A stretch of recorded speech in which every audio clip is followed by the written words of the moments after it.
জুলাই জাদুঘরে 16 বছরের দুঃশাসনের ইতিহাস পাবেন, আপনি বিডিআর কার্নেজ পাবেন, আপনি হেফাজতের ঘটনা পাবেন, আপনি গুম খুন অজস্র গল্প পাবেন। যখন ওয়াসিমের বোন মোবাইলে ভাইয়ের ছবিটা ধরছে, আপনি কিন্তু একটা হাহাকার বোধ করবেন। আপনি বুঝতে পারবেন যে সব আছে, বোনটা আছে, মোবাইলটা আছে, ভাইটা নেই।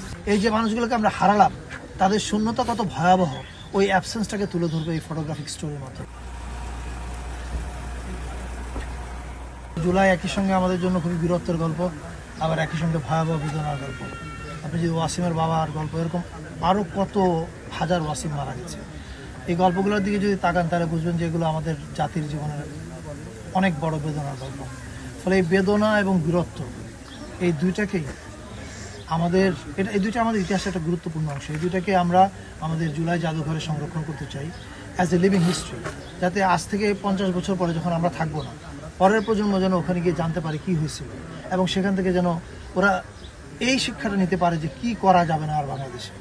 And that is important. যেন এইটা যদি আমরা ঠিকমতো করতে পারি, তাহলে বাংলাদেশে এরকম খুনির আর আবির্ভাব ঘটবে না। ফলে এটা যদি আমরা করতে পারি, এটা হবে শহীদদের প্রতি আমাদের প্রপার রেসপেক্ট। সেটার কাজের জন্য আমাদের অনেকগুলো কাজ আছে। একটা হচ্ছে ডকুমেন্টারি বানানো, সেটার কাজ চলছে, অনেক কিউরেশনের কাজ আছে, এগুলো চলছে। বাট একই সঙ্গে শহীদ পরিবারের কাছ থেকে বিভিন্ন কালেক্টিবল, মানে ওদের স্মৃতি স্মারক সংগ্রহ করা, পাশাপাশি শহীদ পরিবারের বাসায় গিয়ে ওদের শূন্যতাটাকে ডকুমেন্ট করা, সেটা ফটোগ্রাফি এবং ভিডিওর মধ্যে দিয়ে। যেমন এখানে যখন আসলাম, যখন ওয়াসিমের বোন মোবাইলে ভাইয়ের ছবিটা ধরছে, আপনি কিন্তু একটা হাহাকার বোধ করবেন। আপনি বুঝতে পারবেন যে সব আছে, বোনটা আছে, মোবাইলটা আছে, ভাইটা নেই। And that will break your heart. এই অনুভূতিগুলো যেন ওই জাদুঘরে যখন মানুষ যাবেন, দর্শকরা, তারা যেন পান, সেটা করবার জন্য আমরা সারা দেশে শহীদ পরিবারগুলোতে এই কাজটা চলবে। আজকে ওয়াসিমের বাসার মধ্য দিয়ে এই কাজটা শুরু হলো। কালকে আমরা চিটাগংয়ের শান্তর বাসায় যাব, আরেকজন শহীদ আছে শহীদ নাম, ওনার ওখানে যাব, আরেকজন আছে ওমর ফারুক, ওখানে যাবে। এই চারটা আমি ফিজিক্যালি যাচ্ছি। এরপরে আমাদের টিম আছে, একটা টিম কাজ করছে, হাসান ইমাম, আরও অনেকে, মানে জুলাই রিলেটেড আন্দোলনের সাথে যারা জড়িত আছে, অনেকে, জোহান, এরা প্রত্যেকেই সারা দেশে অনেকগুলো টিম তৈরি করেছে। ওই টিমগুলোর মাধ্যমে কোথাও এরা ফিজিক্যালি ঢাকা থেকে যাবে, কোথাও স্থানীয় টিম। এই কালেক্টিবল এবং ওই মেমোরি অ্যাবসেন্স, এই যে মানুষগুলোকে আমরা হারালাম, তাদের শূন্যতা কত ভয়াবহ, ওই অ্যাবসেন্সটাকে তুলে ধরবে এই ফটোগ্রাফিক স্টোরির মাধ্যমে, এই মানে এবং স্মৃতি স্মারক সংগ্রহ করার মাধ্যমে। এই কাজটা আজকে শুরু হলো, সারা দেশ জুড়ে আগামী 1-1.5 মাস চলবে। সামনে আপনারা একটা বিজ্ঞাপনও দেখতে পাবেন, যে বিজ্ঞাপনে আমরা বলবো যে, যেমন আপনাদের অনেকের মোবাইলে কিন্তু জুলাই আছে, স্টিল হিসেবে আছে, ভিডিও হিসেবে আছে, হয়তো 5 বছর পরে থাকবে না।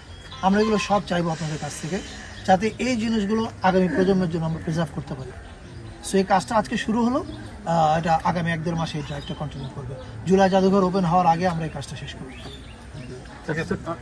বাবা, হ্যাঁ, ছোট্ট করে একটি জুলাইতে হত্যাযজ্ঞ চালিয়েছে পেশি, এরপরে শাপলা চত্বরে চালিয়েছে, এরপরে সাইদি মুক্তি আন্দোলনে চালিয়েছে, এখানে অনেক শহীদ হয়েছে, অনেক জায়গায় চালিয়েছে। আপনি যদি সব কথা বলেন, পেট্রোল বোমার ঘটনাটা বলেন না, অনেক জায়গায় ওরা, আপনি বিডিআরই কি হয়েছে, আপনি যদি বিডিআর থেকে শুরু করেন, বাংলাদেশের উপর যে ফ্যাসিজম চেপে বসেছে, তার সূচনা কিন্তু বিডিআর থেকে হয়েছে, এবং বিডিআরের মাধ্যমেই ওরা ভেবেছিল যে আমাদের কোমর ভেঙে দেওয়া হয়েছে। অ্যান্ড টু সাম এক্সটেন্ট এটা সত্য, কারণ অনেক দিন এর মাধ্যমে ওরা ত্রাসের রাজত্ব কায়েম করতে পেরেছিল। ফলে এই সমস্ত ইতিহাসই কিন্তু, আপনি যতগুলো কথা বললেন, জুলাই জাদুঘরে শুধু কিন্তু জুলাইয়ের ইতিহাস থাকবে তা না। জুলাই জাদুঘরে 16 বছরের দুঃশাসনের ইতিহাস পাবেন, আপনি বিডিআর কার্নেজ পাবেন, আপনি হেফাজতের ঘটনা পাবেন, আপনি গুম খুন অজস্র গল্প পাবেন। এবং এটা কোনো নির্দিষ্ট দলের না, সকল দলের। মানে আমরা যখন জাদুঘর করছি, এটা রাষ্ট্রের কাজ না কোনো একটা দলের পক্ষে যাওয়া বা কোনো একটা দলের বিপক্ষে যাওয়া। আমাদের সকল শহীদ আমাদের কাছে সমান, সব গুম হওয়া মানুষ আমাদের কাছে সমান, এদের সবার গল্পে আপনি ওখানে পাবেন।